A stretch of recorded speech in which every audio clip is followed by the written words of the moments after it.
Bonjour YouTube, enfin je dis ça, bonjour aussi à nos lecteurs sur le blog de Sales Odyssey. Dans cette vidéo, on va parler de référencement naturel. Jusqu'ici, pas de surprise, vous saviez à quoi vous attendre. C'est quoi le référencement naturel ? Question qui peut sembler basique, mais qui est assez importante. Le référencement naturel, c'est la capacité que vont avoir vos pages, les pages de votre site web, à apparaître dans les moteurs de recherche. Très souvent, on fait un raccourci en disant que c'est notre capacité à atteindre la première page de Google. Et c'est intéressant qu'on s'attarde là-dessus. Pourquoi on dit ça ? D'abord parce que Google, c'est 95% de part de marché en Europe, en France en tout cas. Autant dire que vaut mieux s'intéresser à Google et pas au reste, parce que vous n'allez pas dépenser de l'énergie pour de l'optimisation spécifiquement à Bing, alors qu'en fait c'est une toute petite part de marché, sauf peut-être si vous vendez à un marché qui est exclusivement constitué d'entreprises du secteur public par exemple, qui peuvent avoir des restrictions et donc être obligées de travailler avec Bing par exemple. Mais dans l'ensemble c'est Google. Et pourquoi première page ? Parce que en gros, si vous n'êtes pas en première page, vous n'êtes pas référencé. La blague très connue des consultants SEO pour Search Engine Optimization, qui est le mot anglais pour référencement naturel, c'est de dire que le meilleur endroit pour cacher un cadavre, c'est en deuxième page de Google. Donc voilà, le référencement naturel, c'est simplement votre capacité à vous trouver sur cette première page sans payer pour ça, sans payer directement le clic en fait. C'est par opposition au SEA, qui est le Search Engine Advertising, ou Google Ads si vous voulez, où là vous allez payer pour être présent dans les annonces. Et donc c'est un système d'enchères et ça fonctionne totalement différemment. Donc maintenant qu'on est OK sur ce que c'est, pourquoi est-ce que le référencement naturel c'est important ? Cette simple question pourrait justifier des dizaines de vidéos, mais on va le faire de manière très simple et très efficace. Aujourd'hui, vous avez un problème important, vous ne savez pas comment le régler. Quelle est la première chose que vous allez faire ? Dans 100% des cas, vous allez aller sur Internet, vous allez aller dans Google, vous allez taper ce problème et vous allez chercher des solutions. Tout le monde fait ça, c'est vrai dans 99% des cas. Parfois, on entend dire que non, c'est pas vrai, aujourd'hui on va aussi sur les réseaux sociaux. Les réseaux sociaux, c'est pas des moteurs de recherche dans la plupart des cas. YouTube c'en est un, par exemple, mais YouTube est du coup beaucoup plus proche du référencement naturel dans son fonctionnement que, par exemple, Twitter, LinkedIn ou d'autres réseaux sociaux. Il faut comprendre qu'il y a une différence fondamentale entre Google et les autres moteurs de recherche. Les réseaux sociaux, c'est qu'un moteur de recherche, son business, c'est le business de l'intention. C'est-à-dire, qu'est-ce que mes utilisateurs recherchent et je dois trouver la meilleure réponse à cette recherche. Alors que les réseaux sociaux, c'est un business de l'attention. C'est comment est-ce que je vais faire pour que mon utilisateur reste sur la plateforme en attirant son attention et en ne la perdant pas. C'est deux choses qui sont totalement différentes. Le référencement naturel, c'est hyper important parce qu'à partir du moment où on est d'accord que quand on a un problème, la première chose qu'on va faire, c'est aller sur Google ou sur Bing ou peu importe, sur son moteur de recherche pour aller chercher la solution.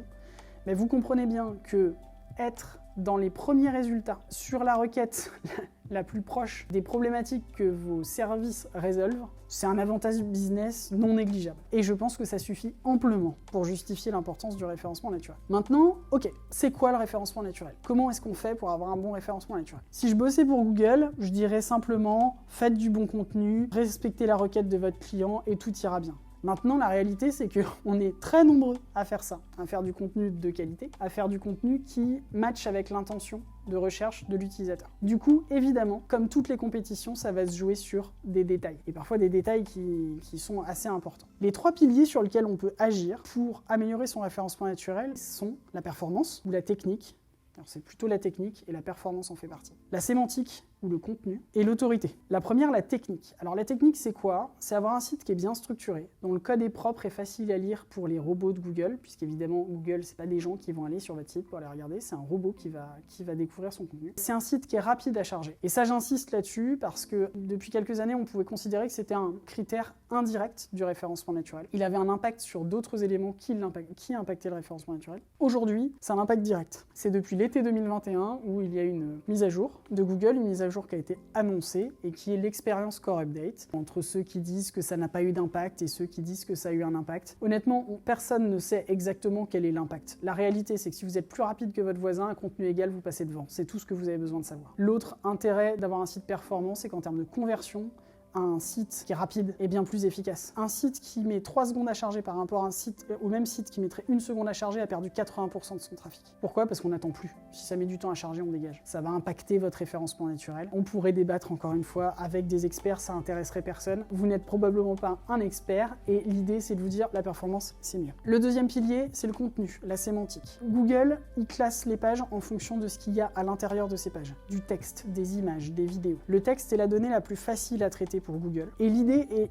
Pour le coup, assez simple, et c'est généralement ce que répond Google quand on lui dit comment je fais pour être mieux positionné. Je dois répondre à l'intention de recherche, c'est-à-dire que si quelqu'un tape plan de communication exemple, le meilleur article, celui qui arrivera en premier, sera celui qui présente la meilleure réponse à l'intention de recherche qui se cache derrière ce mot-clé.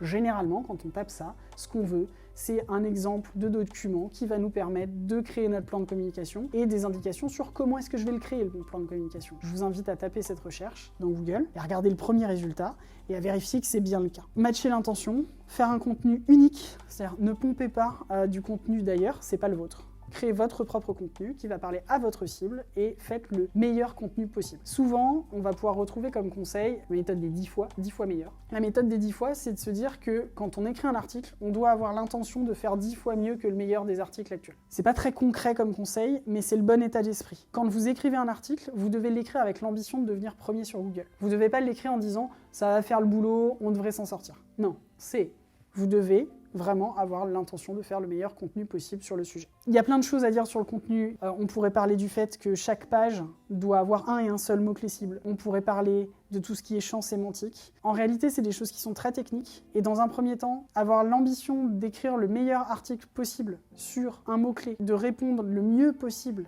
à l'intention de recherche de l'utilisateur est un bien meilleur conseil pour commencer. Et après, il y aura plein de choses pour optimiser. Là-dessus, vous pouvez consulter l'article qu'on va vous mettre en description sur le référencement naturel, où on donne énormément d'informations là-dessus. Et vous avez plein d'articles associés que vous retrouverez qui vous permettront d'aller encore un petit peu plus loin.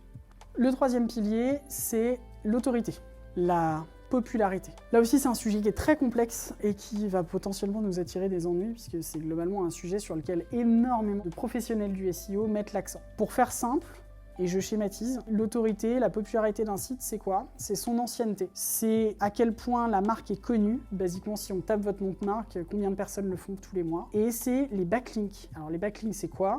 Ce sont les liens qui ont été mis sur d'autres sites que le vôtre et qui pointent vers votre site. C'est globalement le cœur de la proposition de référencement naturel de beaucoup de professionnels. Moi, je vous le dis tout de suite, je ne vous conseille pas du tout de commencer par ça. Le principe est simple. Pour Google, Internet est en fait une succession de liens.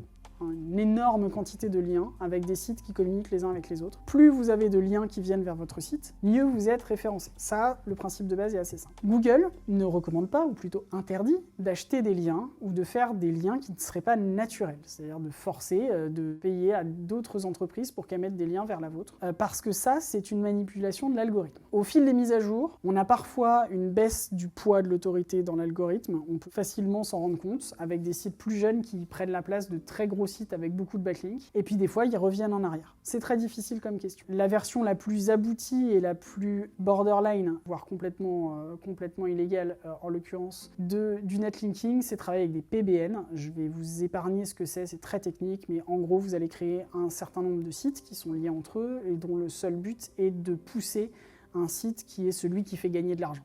Je le fais très simple, pour schématiser. Donc l'autorité, c'est quelque chose qui va grandir naturellement avec votre ancienneté, avec le nombre de personnes qui parlent de votre marque et le nombre de liens qui viennent vers votre site. Les réseaux sociaux, ça compte aussi, moins comparativement à d'autres liens, parce qu'on dit que les réseaux sociaux, pour la plupart, renvoient des liens qu'on dit en nofollow, c'est-à-dire que c'est une indication que les réseaux sociaux donnent à Google en disant c'est pas la peine que tu suives ce lien. La réalité, c'est que depuis il me semble que c'est mars 2020, Google a indiqué que c'est lui qui choisissait si oui ou non il allait suivre des liens en nofollow.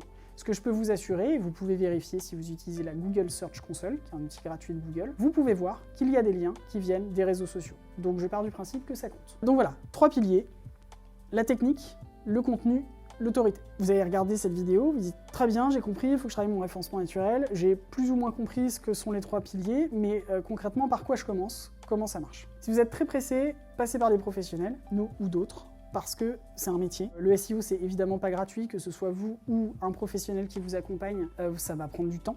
C'est un investissement important, c'est très rentable sur la durée, parce que contrairement à Google Ads par exemple, le SEO c'est un moyen scalable d'acquérir du trafic et des clients, et c'est surtout quelque chose dont le ROI va être croissant. Vous allez avoir de moins en moins d'efforts à faire pour être de plus en plus efficace. C'est notamment vrai les premières années. La première année, vous allez travailler beaucoup sans forcément avoir des résultats incroyables. La deuxième année, vous allez pouvoir travailler beaucoup moins tout en ayant des résultats beaucoup plus importants que la première, etc. Je schématise là encore, ça se compte pas toujours en années, en général c'est même plus rapide, mais l'idée est de dire que vous allez faire un effort qui est décroissant, avec un impact qui, pour le coup, lui, sera croissant. Alors que, par exemple, si vous faites de l'ADS, c'est plutôt un rendement qui est décroissant. Pourquoi? Parce que c'est un jeu d'enchères, donc vous allez payer le clic de plus en plus cher. Et en fait, pour le même budget, potentiellement, ça sera moins efficace. Alors ce que je dis est évidemment en partie faux, puisque vous pouvez optimiser vos campagnes pour que le coût au clic soit inférieur. Mais dans l'idée, l'ADS, vous devez payer constamment pour un flux de leads, alors que le référencement naturel, vous pouvez payer de moins en moins pour un flux qui, lui, est croissant. Par quoi vous devriez commencer? Mon conseil, c'est de ne surtout pas commencer par netlinking et plutôt de commencer par le contenu. Il y a plein de raisons pour ça.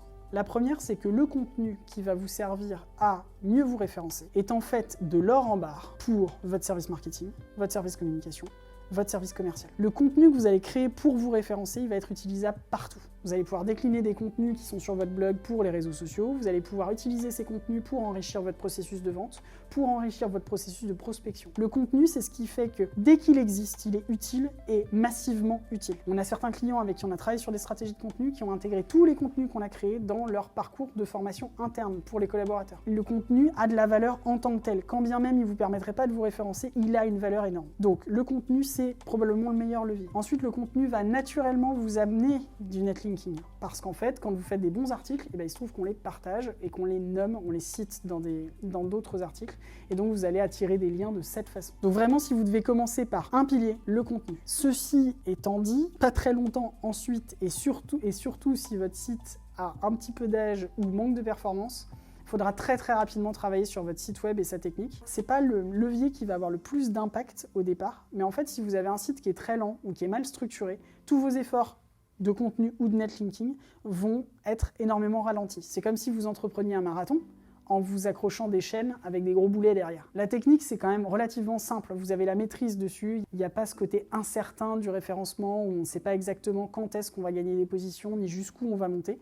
La technique, c'est simple. Aujourd'hui, il y a des tas d'outils très faciles qui vont vous permettre et des tas de CMS qui ont une très bonne qualité. Webflow, par exemple, ou WordPress. Bien utiliser WordPress, ça marche très bien. Webflow, c'est excellent aussi. Qui vous permettent d'avoir des sites qui sont de très bonne qualité. Là, je parle de sites vitrines. Pour les sites e-commerce, c'est plus technique, mais encore une fois, il y a le nécessaire pour faire des bons sites aujourd'hui sur le marché. Donc c'est important de le travailler. Un bon moyen de savoir si votre site est bien structuré et performant comme il faut, vous utilisez un outil, on vous mettra le lien en description, qui s'appelle PageSpeed Insight. PageSpeed Insight, c'est un outil de Google qui est assez radicalement simple. Vous mettez votre URL, il regarde le temps de chargement et un certain nombre d'indicateurs, et il vous donne une note.